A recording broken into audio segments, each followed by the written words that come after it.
Osmo kolo prve lige Telekom Slovenije sta v športnem parku Domžale odprla Domžale in Aluminij. Dvakratni slovenski prvaki so prvič zaigrali pod vodstvom novega stratega Simona Rožmana, ki je vajeti rumenih od Luke Elznarja prevzel točno teden dni nazaj. Novo strokovno vodstvo je nemudoma poskrbelo za nekaj sprememb, saj sta v prvi enajsterici začela novinec Veljko Batrović in povratnik Denis Halilović. Na desnem bočnem položaju pa je pred Alvarom Bračijem prednost dobil Matija Širok. Domžalčani so se želeli po dveh zaporednih porazih vrniti na zmagovalne tirnice in novo zgodbo začeti na najboljši možni način. Tekmo so sredine igrišča začeli nogometaši Domžal, ki v prvem polčasu nasprotniku niso uspeli vsiliti svoje igre. Kljub temu so imeli prvo priložnost na tekmi, takole je z razdalje poskušal Benjamin Morel, toda meril je previsoko. Na drugi strani je Aluminij zapretil v 14. minuti, iz razdalje je streljal Matic Vrbanec, na pravem mestu Adnan Golubović. 38. minuta prodor Žana Majerja, strel z levico, toda tudi on je meril malce previsoko. In še prva minuta sodnikovega dodatka prvega polčasa podaja Široka, odbita žoga do Batrovića, slednji pa potem ni najbolje zaključil in prvi polčas se je končal začetnim izidom 0-0.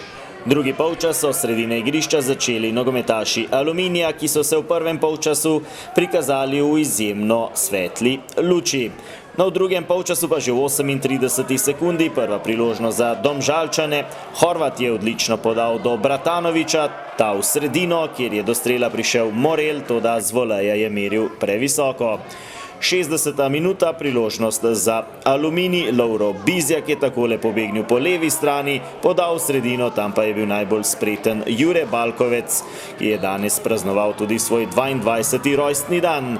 In prav Balkovec je imel naslednjo priložnost, z prostega strela je meril mimo leve vratnice. 69. minuta, Jan Žeković je poslal žogo na polovico Domžal, z glavo je odbil Majer, dober skok Škofleka, prodrl je Kramer, podal v sredino, do strela je prišel Rebernik, toda odlično je blokiral Širok. 76. minuta, Marko Alvir za Benjamina Morela, sledil je pravi slalom Francoza, toda na koncu ni uspel streljati in je iztržil le kot. 7 minut pozneje pa vendarle vodstvo za Domžale, Morel nazaj do Balkovca, ta je odlično podal sredino, dobro je skočil Marko Alvir, ki je streljal z glavo in sodniki so na koncu priznali gol Domžalam, žoga naj bi šla s celotnim obsegom čez golovo črto in rumeni so zasluženo povedli z 1-0, strelec pa Marko Alvir, ki je vstopil v drugem polčasu. 90. minuta, napaka gostov, Benjamin Morel je prestregel, podal do Slobodana Vuka, ta je prodrl kazenski prostor in na koncu streljal za las mimo leve vratnice. In še minuto pozneje, Jan Žeković je odbil, toda le do Repasa, ta je z imenitno podajo našel Žana Majerja, slednji pa je le še rutinirano zaključil strelom v dolgi kot in postavil končni izid Domžale Aluminij 2-0.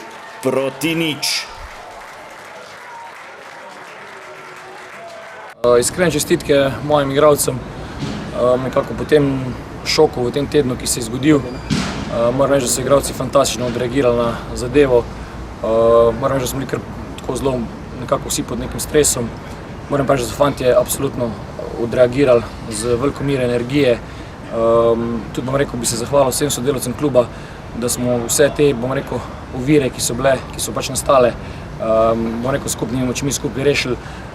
Kar se pa dejansko same tekme tiče, je šla po naših pričakovanjih. Aluminij se je izkazal kot zelo trd nasprotnik, zelo nevaren v prekinitvah. Nekako smo poskušali z visokim tempom nekako ujeti ritem, da bi potem v zadnjih 20 minutah, kjer pa smo mogoče začeli dominirati, prišli do tega zadetka, pol mogoče se nam je odprlo in mislim, da na koncu, ko potegnemo črto, da zasluženo zmaga.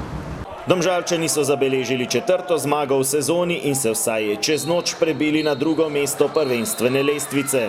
Naslednja preizkušnja jih čaka že v torek ob 16. ko se bodo v osmini finala slovenskega pokala v športnem parku Brajda pomerili s Tolminom.